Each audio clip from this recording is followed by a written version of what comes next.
L'année 1965 était l'année du renouvellement des conseillers municipaux et de l'élection des maires. Cette élection avait lieu au début du printemps. Tout aurait dû se passer sans incident particulier. M. Delfaux, conseiller sortant, ne se représentait pas. Le maire avait réussi à composer une liste. Pour la compléter, il avait accepté d'ajouter le menuisier, M. Ulysse Art. Ce dernier n'était pas très apprécié de la population. Le jour du scrutin, le dépouillement réserva une surprise. Bien qu'il n'y eût pas d'autre liste, tous les candidats furent élus sauf Ulysse Art, qui n'avait pas, et de loin, obtenu la majorité des votants. Un deuxième tour était nécessaire. Ulysse Art était connu pour critiquer l'école publique. Je décidai de me présenter contre lui. J'allai à Matha voir M. Ferchaud, l'un des imprimeurs, que mon père connaissait bien et qu'il faisait travailler pour la laiterie. Je lui commandai quelques affiches où j'exprimais mon intention de participer au deuxième tour de l'élection.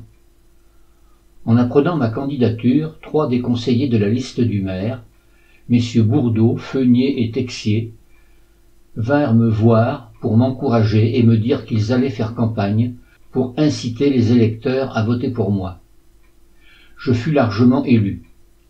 Ulysse Art allait me garder rancune durant quelque temps, car, sans ma candidature, il aurait rejoint le conseil, même avec un nombre de voix limité.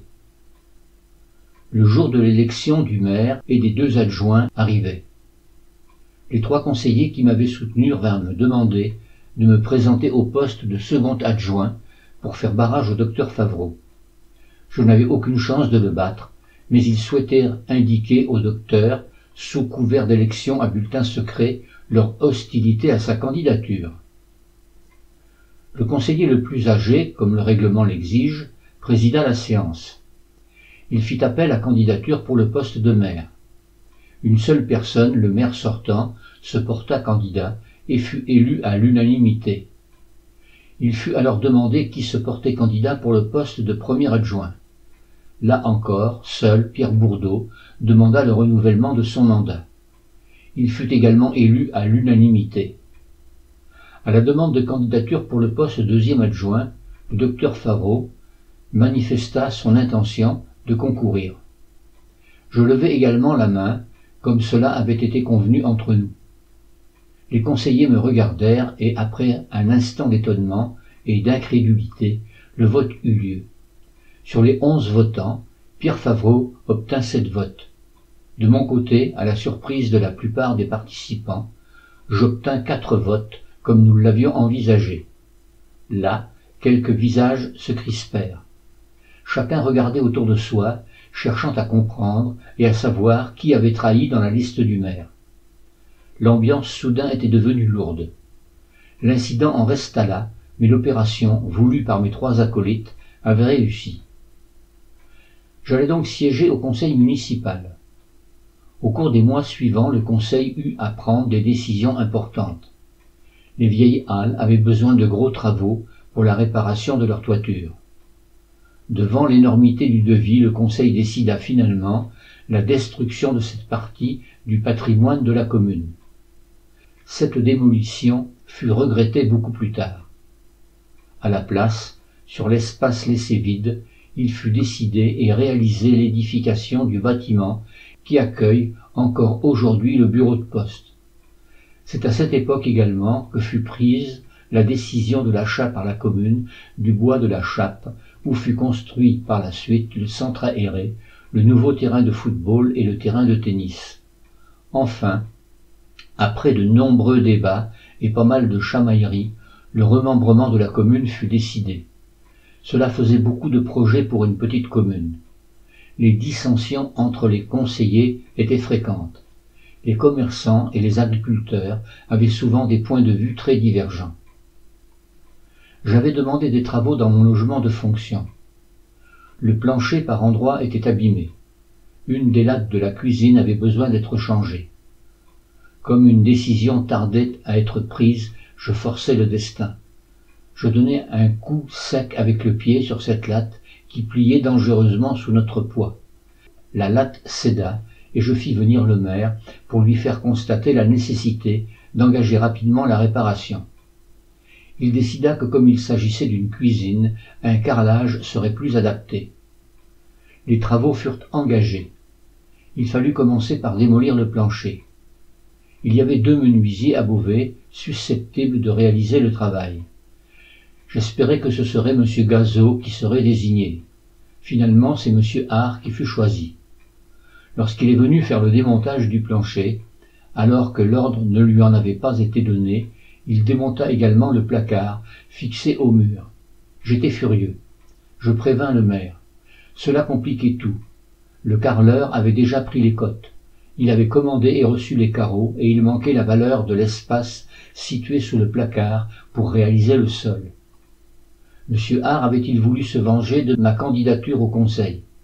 Certains conseillers voulurent me rendre responsable de l'incident. Finalement, comme le carreleur se trouvait dans l'impossibilité de se procurer des carreaux identiques à ceux commandés précédemment, il fut décidé de compléter avec des carrés d'une autre couleur et de dessiner un pas de porte, ressemblant à un tapis de sol. L'affaire en resta là. Quelques mois plus tard, j'allais à nouveau demander qu'on réalise des aménagements dans le logement. Le plancher du couloir, du rez-de-chaussée, était en mauvais état. Il méritait d'être changé. J'en profitai pour demander que l'on installe une cloison entre la porte d'entrée et l'escalier. L'air passait sous la porte et sur le côté du battant. L'hiver arrivait et la chaleur de la cuisinière ne permettait pas de réchauffer un tant soit peu l'étage. Les travaux furent réalisés. Il y avait une légère amélioration. L'air froid de l'extérieur ne s'infiltrait plus. Toutefois, la période hivernale fut pénible à supporter. J'avais équipé la pièce située à gauche de l'entrée d'un poêle à mazout. J'y avais installé un bureau et un petit canapé. Nous pouvions y regarder la télévision que je venais d'acquérir. Je l'avais achetée par l'intermédiaire de la COP, ce qui avait rendu le commerçant d'appareils radio et de télévision furieux. M. Talon avait très rapidement remarqué l'antenne sur le toit. Il craignait que mon achat, hors de son commerce, donne l'idée à d'autres habitants du bourg de m'imiter. L'année suivante, je cherchais toujours à améliorer le confort du logement. Je souhaitais absolument trouver une solution pour enfin chauffer l'étage qui restait particulièrement inconfortable durant les mois d'hiver. L'idéal était de pouvoir installer un poêle sur le palier. Cela permettrait de réchauffer les chambres et la salle de bain en laissant les portes ouvertes. Je réussis à convaincre le maire. L'entreprise Pasquet fut chargée de percer le plafond pour permettre le passage d'un tuyau d'évacuation des fumées. Ce dernier traversait le grenier avant de déboucher sur le toit.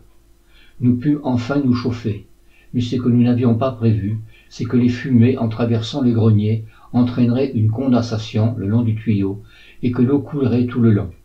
Elle venait transformer les résidus de mazout situés dans le foyer en une sorte de mâche-fer qui obligeait le poêle éteint à un nettoyage compliqué. Les plaques situées à l'intérieur finissaient par se souder les unes aux autres. Il fallait à nouveau trouver une solution. L'entreprise Pasquet, consultée, proposa, pour éviter cet inconvénient, de construire un conduit en béton dans le grenier. Il était censé éliminer la condensation. Là encore, le maire accepta les travaux, conscient qu'il fallait bien finir par trouver une solution à ce problème de chauffage. Nous pensions en avoir fini avec tous ces désagréments. Pendant quelques semaines, tout se passa bien, jusqu'au jour où j'aperçus une tache au plafond de la salle de bain. Grâce à une échelle, j'allai voir dans le grenier d'où venait la fuite. Je m'aperçus que l'installation faite par les maçons n'était pas assez isolée et qu'une condensation continuait à se faire, même si elle n'était pas aussi importante qu'avant les travaux précédents. En désespoir de cause, je finis par installer une bassine dans le grenier. Le maçon modifia l'installation de sorte que l'eau de la condensation soit récupérée dans le récipient posé sur le sol. Toutes les semaines, j'allais vider l'eau et nous pûmes enfin passer quelques hivers au chaud.